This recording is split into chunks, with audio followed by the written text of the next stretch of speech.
თუ გამოძიება დაინტერესდება, ვის გულისხმობდა პრემიერ-მინისტრი, უნებრივია, აქაც პრემიერ-მინისტრის პოზიცია იქნება მნიშვნელოვანი. მას აქვს ინფორმაცია ალბათ შეიძლება ირაკლი კობახიძემ ჩვენება მისცეს?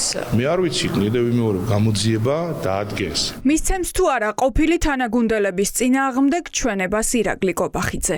ეს კითხვა მისსავე გუნდის წევრებს მას შემდეგ გაუჩნდათ, რაც ქართული ოცნების ლიდერმა თქვა, რომ მისი პოსტზე დანიშვნის შემდეგ ოცნების რიგებიდან წასული ხალხი 4 ოქტომბრის აქციის ორგანიზატორებს გაურიგდა და დიდი პროტესტის ორგანიზებაში ეხმარებოდა. კონკრეტული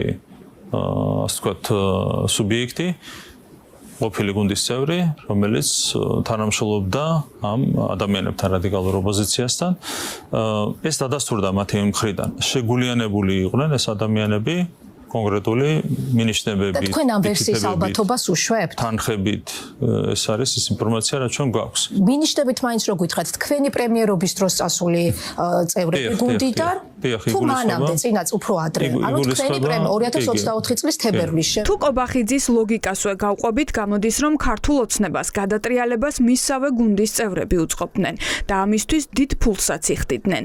რა მოტივი ამოძრავებდათ ყოფილებს კობახიძემ ესეც მიგვანიშნა.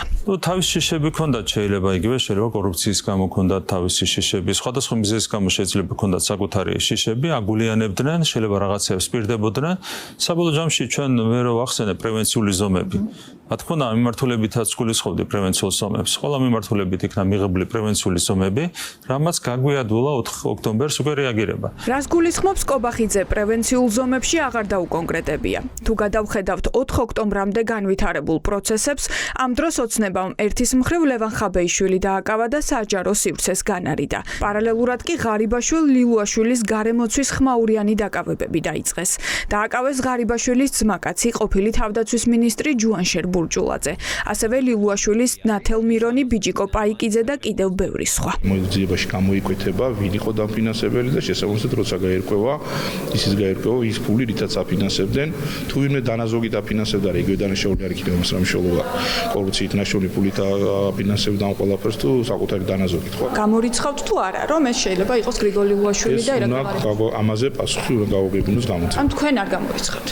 გამოძიება უნდა გასცეს ამაზე პასუხი. ჩვენს შიგნითაც იყვნენ ადამიანები, რამდენად მაღალჩინოსანი თუ დაბალჩინოსანი იყო ამის არც უფლება მოაქვს და არც შესაბამისი ცოდნა, რომ რა პოზიციის ადამიანებზე იყო საუბარი, თუმცა ფაქტია, რომ ამ ქვეყნის მოწინააღმდეგეების და ამ ქვეყნის მტრებთან გარკვეული კავშირები ქონდა სახელმწიფო სამსახურში დასაქმებულ ადამიანებს. ალბათ არის საფუძველი ვთქვათ, რომ სხვადასხვა პრევენციის ფორმები იყო მიღებული. დაკავებები ჯუანშერ ბურჯულაძის ბიჭი. მე გამიჭირდება, რომ ამაზე კონკრეტულად მე გამიჭირდება, რომ და არასერიოზული იქნება, რომ კონკრეტულ დაკავებას მივაწერო. არჩევნების შემდეგ კობახიძემ ყოფილებთან დაპირისპირების თემა მიაძინა.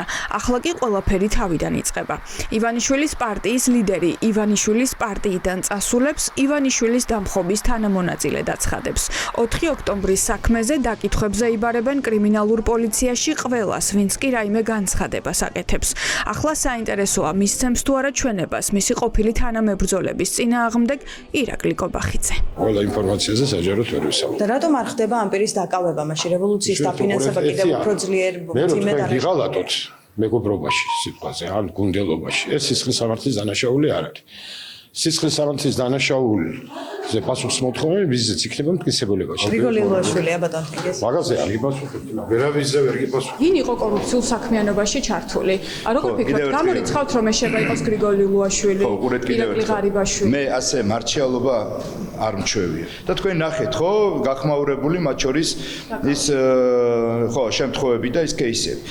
გრძელდება გამოძიება. ბიჭი ქართული ოცნების მხრიდან, აი ირაკლი კობახიძემ თქვა რომ ჩვენ მივიღეთ პრევენციული ზომები. კიდევ ერთ გეუბნებით, გამოძიება გრძელდება და დაზუსტებით იცით რომ სახელმწიფო გადატრიალებას ქართულ ოცნებას გუნდის შიგნიდან არ უწყობდნენ. ამასთან დაკავშირებით მე არ მაქვს ინფორმაცია და შედარებით უფრო მოზომილად საუბრობენ ოცნების ლიდერები, ისინი ვინც ამ საქმეზე სავარაუდოდ კიდევ უფრო მეტი იცის. პრემიერ-მინისტრი საუბრობდა ზუსტად იმავე ხალხზე, ვიზედაც საუბრობდა ხაბეიშვილი და მისი პარტიის წევრები. არ არიან ამ დრომდე ბატონო შალვა დაჭერილი მაშინ ეს ადამიანები თუ დამხობას აანონსებდნენ. ყველა ვისაც ჩადენილი აქვს სისხლის სამართლის დანაშაული და განსაკუთრებით დანაშაული საკუთარი ქვეყნის წინაშე, ყველა იქნება გამოვლენილი და თავარი მიანიშნებთ ახლა. არა რა თქმა უნდა, არა რა თქმა უნდა. სწორედ ირაკლი კობახიძის პრემიერობის დროს ისინი წავიდნენ. თქვენ თუ გქონდათ ინფორმაცია რომ თქვენი ყოფილი თანაგუნდელები პარტიიდან წასული ადამიანები აფინანსებდნენ რევოლუციას. არ ვიცი, ვერ გეტყვით, არ ვიცი. კობახიძისგან გაიგეთ ეს პირველად? არ ვიცი, მე დეტალურად შეიძლება ირაკლი უფრო მეტი იცის და რავი, არ დამორიცხოთ პრემიერ-მინისტრია და ცხადია უფრო მეტი. ღარიბაშვილზე და ლილუაშვილზე ხომ არ მიანიშნებდა ირაკლი კობახიძე ამ სპეკულაციებს. კობახიძის ყველა მინიშნებას ირაკლი ღარიბაშვილი და გრიგოლ ლილუაშვილი დუმილით პასუხობენ. ბოლოს ღარიბაშვილი კამერების წინ არჩევნების დღეს გამოჩნდა, თუმცა მის წინააღმდეგ არსებულ ბრალდებებზე არც ერთი სიტყვა არ უთქვამს.